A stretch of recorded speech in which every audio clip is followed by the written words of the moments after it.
Now, part 2 of this same day, we're continuing with the narration of Sri Navadwipa Mahatma by Bhaktivinoda Thakur, chapter 7, describing Sri Suvarna Vihara and Sri Nrsimhapalli. When we go on parikram, generally we start out at Godrum, at the place of Bhaktivinoda Thakur, then we cross, then we continue up, and we go to Suvarna Vihara, Harihara Chetra, right, Nrsimhapalli, but they're going from top down. So, let's see. Jaya Sri Chaitanya Chandra Jaya Prabhu Nityananda Jaya Dvaita Jaya Gadadhara Jaya Sri Vasadi Bhakta Gaura Pare Anurakta Jaya Navadwipa Dhama Vihara. All glories to Sri Chaitanya Chandra. All glories to Sri Nityananda Prabhu. All glories to Sri Advaita Acharya. All glories to Sri Gadadhar Pandit. All glories to all the devotees, beginning with Srivas, who have deep attachment for the divine feet of Sri Gauranga Mahaprabhu. All glories to the topmost Dham, Sri Navadwipa. Bhaktivinoda Thakur can't imagine the ecstasies he's experiencing as these pastimes are flowing into his heart, and he's putting them into beautiful verse for us. So, Sri Nityananda Prabhu took Sri Jiva from Vishram Sthana, that's Sridhar Angad, to Suvarna Vihar. Arriving there, Sri Nityananda Prabhu said, "O Jiva, this unprecedented place is beyond material nature. It is transcendental." So we're going to hear about this pastime of this Suvarna Sen, this great king. During Satya Yuga, a famous king named Sri Suvarna Sen resided here. He ruled the place for a long time.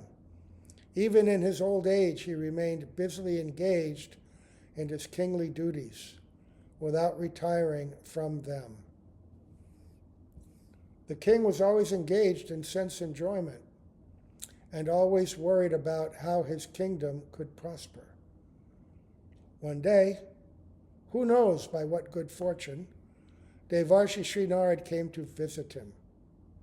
Upon seeing Sri Narada, the king offered prayers and worshipped him.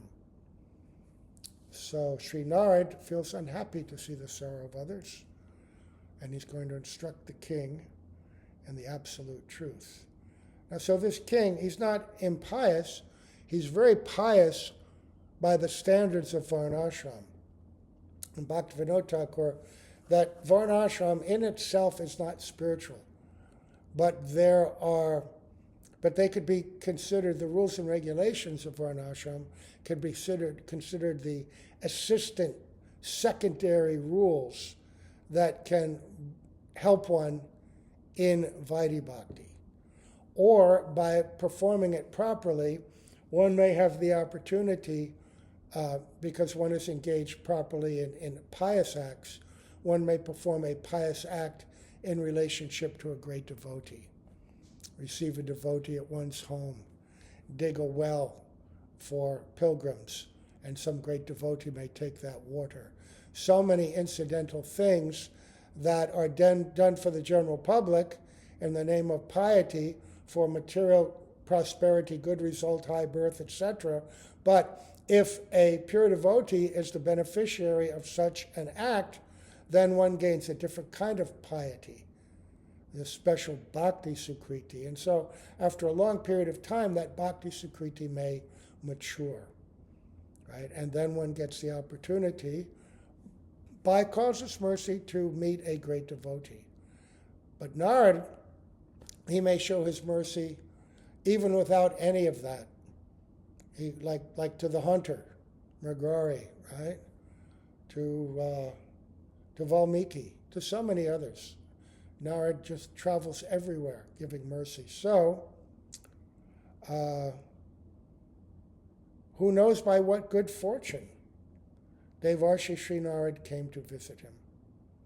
Upon seeing Sri Narad, the king offered prayers and worshipped him. So seeing the king's condition, Sri Narad's heart filled with compassion for him. He took the king to a secluded place and instructed him about the real truth. Sri Narad said, "O king, you are spending your days uselessly pondering how to gather wealth. You should understand that wealth does not bring fortune, but rather misfortune. Just once, contemplate in your heart the divine knowledge of actual fortune, Krishna Prem, right? Wife, sons, relatives, friends, and others are not ours. After death, none of them belong to us. After your death, your body will be cremated on the bank of a river, and the ashes will be thrown in its waters. Everyone will then go back to their respective homes.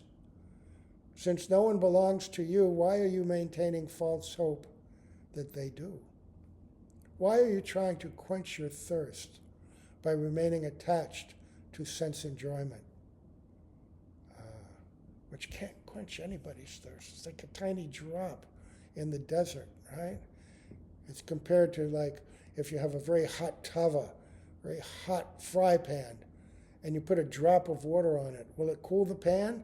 No, it'll immediately burst into steam and cause even more heat. So Narad continues, if you say that attempting to accumulate wealth will enable you to attain happiness and relieve your life of suffering, then I have to say, O king, that this is completely false, because life itself is temporary. It will not last for more than 100 years. You should therefore understand the essence of life. Just see. We have only attained the human form of life to cross over the ocean of material existence, or in other words, to perform bhajan. Do you know how to attain that place where there is no lamentation, sorrow, or fear? O king, that abode can be attained neither by renunciation alone nor solely by knowledge. When on the strength of renunciation and knowledge, the material bondage has been severed, the living entities may at most attain kaivalya, sayuja mukti, or merging with the impersonal aspect of the Lord. Narad gives the same instruction to Vedavyas when he's telling him about the limitations of the scriptures that he had written up to that time, right? That until you completely describe the undiluted glories of the Lord, people will see the rest of the scripture that you have written, even though there are many fine things in it, because there are also elements that appeal to people who still have material taste, they'll be inclined to that. Okay? But you should know that these things of renunciation and knowledge, they won't produce the highest result. They're used in the practice of the principles of Varnashram to attain material things, elevation, heavenly planets, even impersonal liberation. But they can't produce love of God. And Krishna tells Uddhava Prabhu the same thing in the 11th canto. Many places in the Bhagavatam. That bhakti is the highest goal, and it only comes from bhakti. And don't confuse and think that these worldly duties that you're performing under the guise of advancement and development, but really because you're still attached to the fruits of these things. Right? He goes on and says, there is no happiness whatsoever in kaivalya mukti. That's impersonal, oneness, right? For the living entities, it means total ruination and is completely contemptible. In kaivalya mukti, all sensory pleasures are eliminated, but nothing superior is attained. Therefore, that intelligent person who deeply considers the nature of kaivalya will give up the desire for both bhukti, bhukti is sense enjoyment, and mukti, the elimination of suffering. And engage solely in devotion to Sri Krishna, thoroughly understanding the principles of Sambandha, which means one's relationship with Krishna, Abhideya, acting in accordance with that relationship, and Prayojana, the ultimate goal of life. He will be detached from sense enjoyment and attached to Sri Krishna's lotus feet. In his treatise, Notes on the Bhagavad, Bhaktivinoda Thakur, speaking to a mixed audience, gives a definition of these three, Sambandha, Abhideya, and Prayojana, in a very appealing way. Sambandha means one's relationship with the Supreme, with God, right? Abhideya means one's duty to God. And Prayojana means the ultimate prospect for humanity, the greatest opportunity that we have ahead of us. It's a very inspiring description that he gives. And this is the necessity, this is why people have to be educated into God consciousness.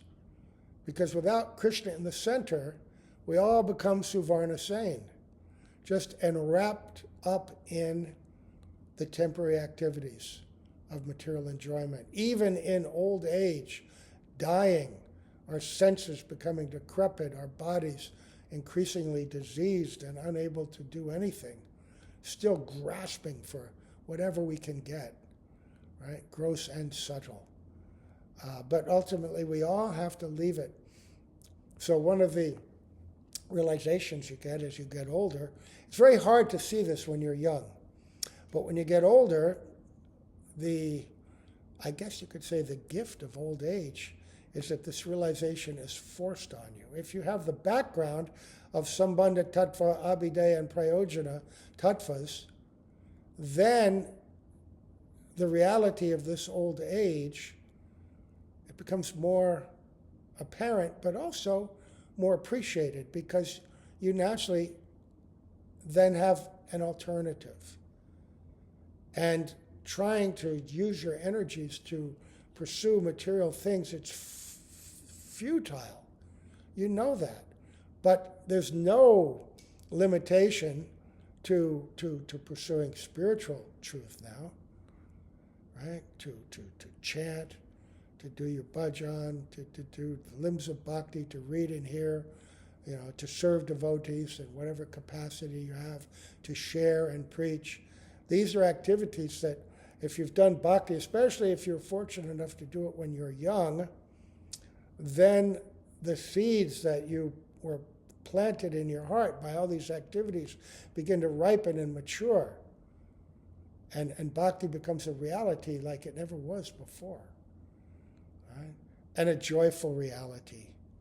So, he says that thoroughly understanding the principles of Sambandha, Abhideya, and Prayojana, one will be detached from sense enjoyment and attached to Sri Krishna's lotus feet. The living entity is Sri Krishna's servant, Sambandha, and without bhakti, Abhideya, the jiva will be completely destroyed. On the tree of devotion grows the fruit of love of God, prem. And the ultimate goal of life, prayojan, is to attain the eternal wealth of Krishna prem. Sense enjoyment and liberation are just insignificant fruits of this tree. And this is the message of the Bhagavatam, right? From the very beginning, right? Defining the ultimate goal, Dharma projita kaitavotra, paramo namatsaranam satam, right? But then, nigama kalpatodor galitam palam, right? The ripened fruit of the tree of Vedic literature, of all the leaves and branches of the Vedas represent different objectives, different parts of the truth. The fully ripened fruit of the Vedas, without skin, without seed, completely relishable, is Krishna Prem. How is it given? Shukumakad Amrita Javasamyuta, right? Tasted by Shukadev Goswami and given to us through our disciplic succession. They pass that fruit down from the top of the tree down to us. So Narada continues, Sri Krishna is likened to the sun of Chid Ananda, or knowledge and bliss. That's what is Chid Ananda, Samvit and Ladini, Shuddha, Sattva, Vishesh Atma, right?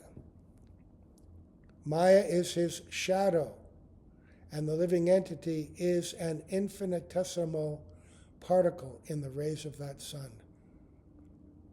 Because the jiva is generated from the marginal potency, Tatashta Shakti, illusion, Maya binds him in her net if he turns towards her.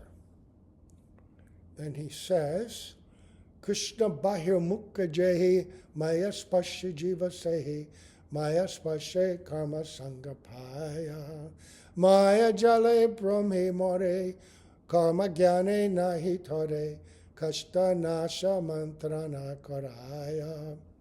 That living entity who turns away from Sri Krishna goes towards Maya.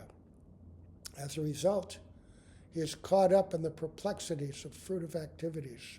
He wanders about in her trap of material existence, attaining only troubles. He cannot obtain deliverance by the process of karma and jnana. Sometimes he practices karma, and sometimes Ashtanga yoga and other yoga methods. Sometimes he follows Brahmagyan, impersonal knowledge. Sometimes he takes shelter of the path of logic. But in the end, he is not delivered. Without knowledge about the true nature of the soul, Atma Tattva, it is impossible to be delivered. Still, the jiva is not willing to accept the process of bhakti. Right? So, that's us also. Even in our current state, serious about bhakti. Deep faith in bhakti. We have that. And yet, Maya is so powerful, we still have attraction to those things that we mix with bhakti. Other kinds of knowledge, other kinds of practices, other kinds of path. Karma, jnana karmadyanavritam, right? Those things that reward-seeking activity, knowledge, and other activities that cover bhakti. We want to find that place where just pure bhakti. And then he quotes a verse, he writes a verse very similar to one verse given by Mahaprabhu to Rupa Goswami. Brahmite jabe bhakta jana sangha habe tabhe shraddha lohibe nirmala sadhu sange krishna baji hridaya anarha tyaji nishta labha kore suvimala. Because of his previous activities, the living entity wanders from one body to another. When by some good fortune he comes into the association of sadhus, he attains pure faith. By performing bhajan of Sri Krishna in that association, all unwanted tendencies are removed from his heart. He thereby attains pure nishta or steadiness in his devotional practices. So what Narada is saying and what Bhaktivinoda Thakur is relating to us in that conversation is exactly the path as summarized by Rupa Goswami in this famous verse, right? Ado shraddha tata sadhu sangata bhajana priya tatato narta nivritti sya, right? That by association with sadhus and acts of devotion, the first thing, just unknowing association, shraddha develops. First for the statements of scripture, then gradually for sadhus and one particular sadhu. Ado shraddha tata sadhu, sangha. And then by their instruction and association, one takes up the practices of bhakti. And then the unwanted things in the heart begin to disappear. And nishta, right? Steadiness in devotional practice, a very high thing. By continuously performing bhajan, his nishta gradually transforms into ruchi, which is an intense relish for serving Krishna, and more specifically for chanting Shuddhanam, taste for the pure name. And then into asakti, deep attachment for both the practice and the goal of spiritual life, Sri Krishna. Thereafter, bhav, transcendental emotion, manifests, and after that, prema, pure transcendental love, manifests from bhav. Shuddha bhakti, or pure devotion, makes its appearance in this sequence. And this is what we had just been reading in the last few months in the Chaitanya Shikshamrita, a very detailed description of this development, this evolution in the heart. So he goes on, Shravana Kirtanamati Seva Krishna Charanati Dasya Sakya Atmana Nivedana Navadada Sadane Bhakta Sanghe Koreje Sehi Labe Krishna Premadana. Hearing and chanting about the Supreme Lord's qualities, glories, and so forth, remembering, serving, and worshiping Him, offering Him obeisance, becoming His servant, becoming His friend, and offering one's own self to Him are called Navada Bhakti, the 9 limbs of devotional service. A person who follows this 9-fold process of devotion under the guidance of devotees will achieve the wealth of Krishna. All right? So, this is the same instruction Narada gave to Prahlad Maharaj, who then gave that to his father, right? Who wasn't so pleased. So Narada continues, you are a greatly blessed king because your residence is in Sri Navadwipa Dham. Your good fortune has arisen because of your staying in the Dham. So here we get some idea. For some, we don't know, Agyata Sukriti, he was able to become a king, but not just a king anywhere, but a king in Navadwipa. And then, because he was trying to be a good king, follow rules and regulations, the Sukriti he was acquiring was planting the seeds of bhakti in his heart. He was getting this Agyata Sukriti. Now, you've got all this built up, Narada is saying, now you're getting his association, Narada's association, and hearing the powerful Shabda Brahman, the powerful instruction from his lotus lips. So then Narada says, your good fortune has arisen because of your staying in the Dham. Now please give up material enjoyment and reside in the association of saintly devotees to attain pure faith. Engage in continuous chanting of Sri Krishna's name and qualities, and thus invite the Son of Prem to arise in your heart. In the upcoming blessed Kali Yuga, Sri Krishna will appear as Sri Gauranga, and along with his associates manifest his pastimes of Braj here.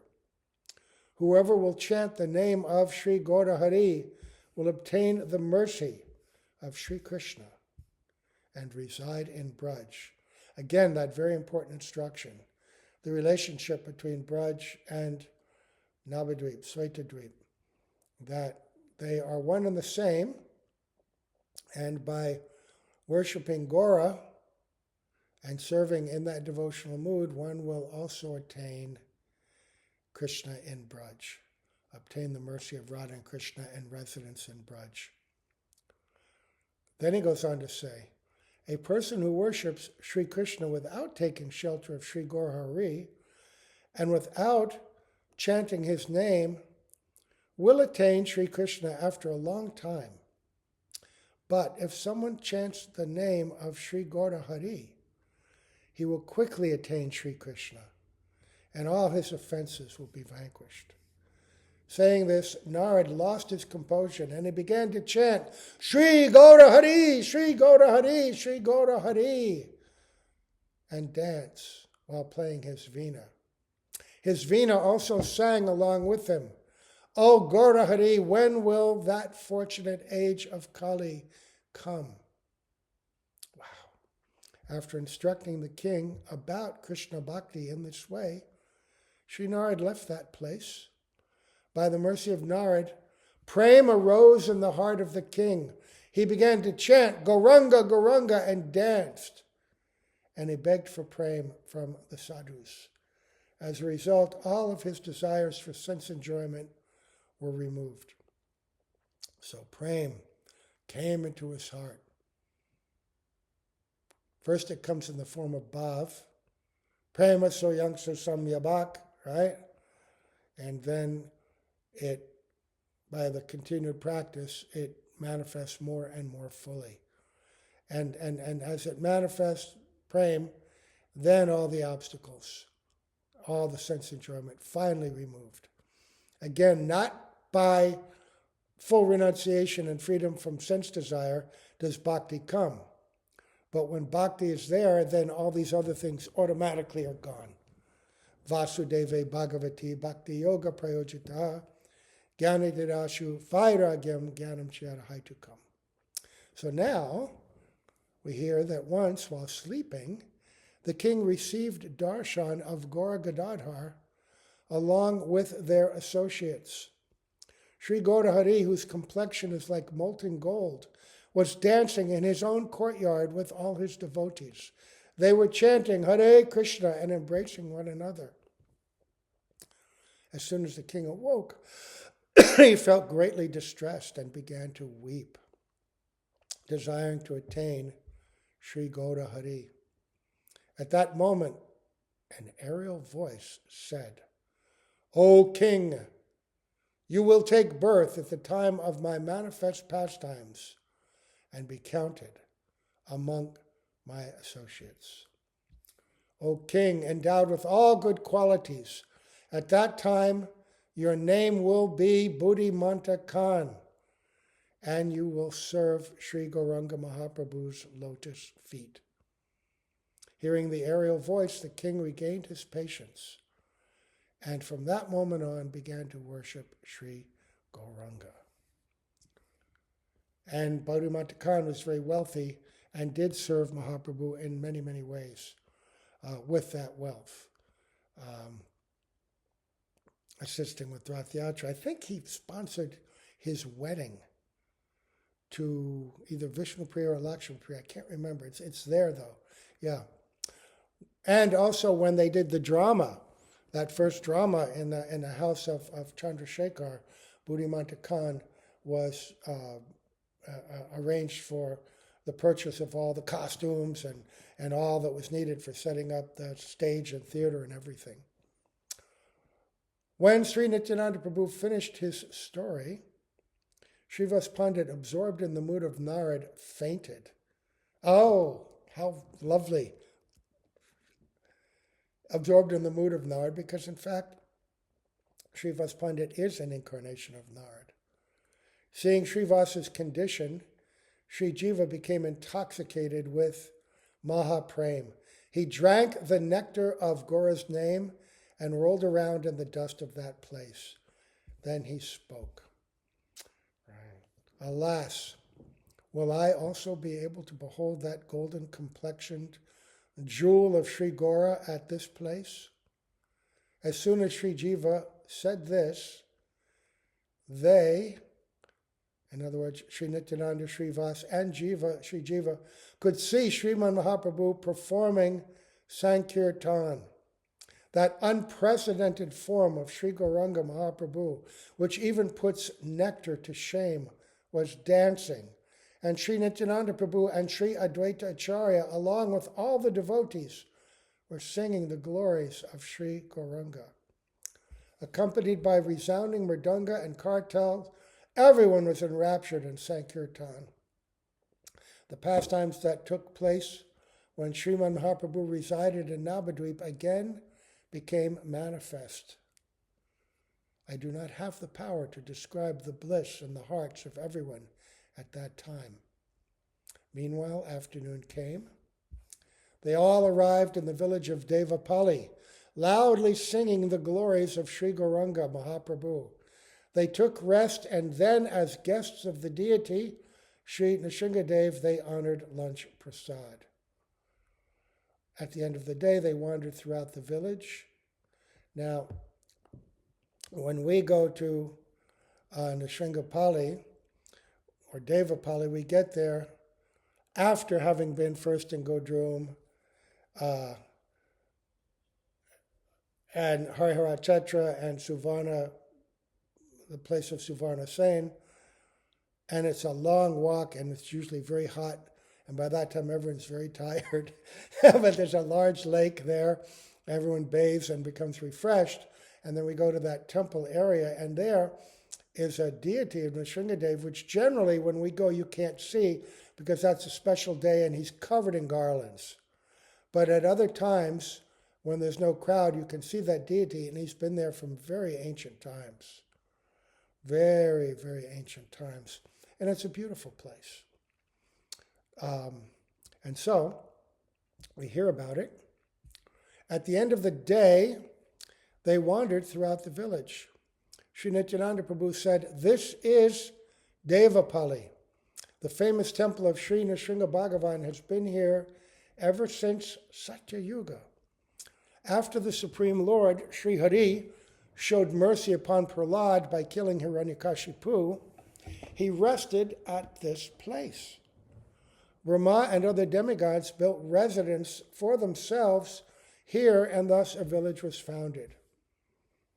All these demigods resided on top of hillocks on the river Mandakini's bank and became absorbed in the service of Lord Nrsimhadev. According to the verdict of the scriptures, this Sri Nrsimha Ketra, which is situated in Sri Navadwipa Dham, is supremely sacred. Now, none of those residents and everything are there, but it's said that many of the stones and things that you can see in those areas are remnants of that time.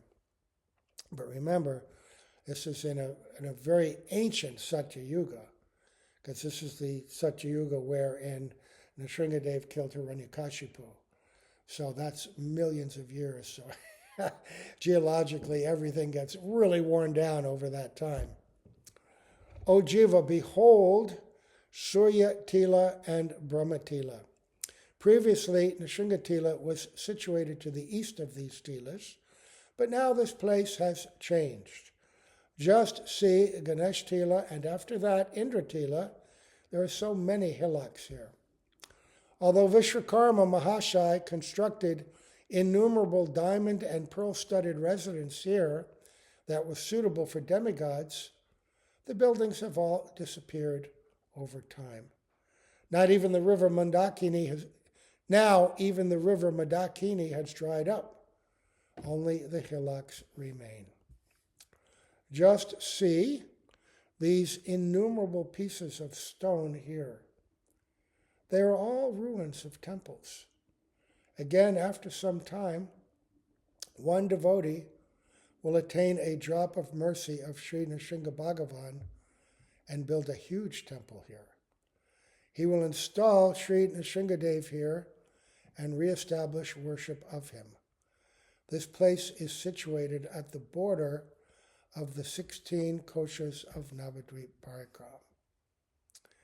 This wretched beggar, Bhaktivinoda, whose only treasure is service to the lotus feet of Sri Nityananda Prabhu and Sri Janavadevi, abandons the web of Maya and sings of Sri Navadvipa's glories, to which there is no end.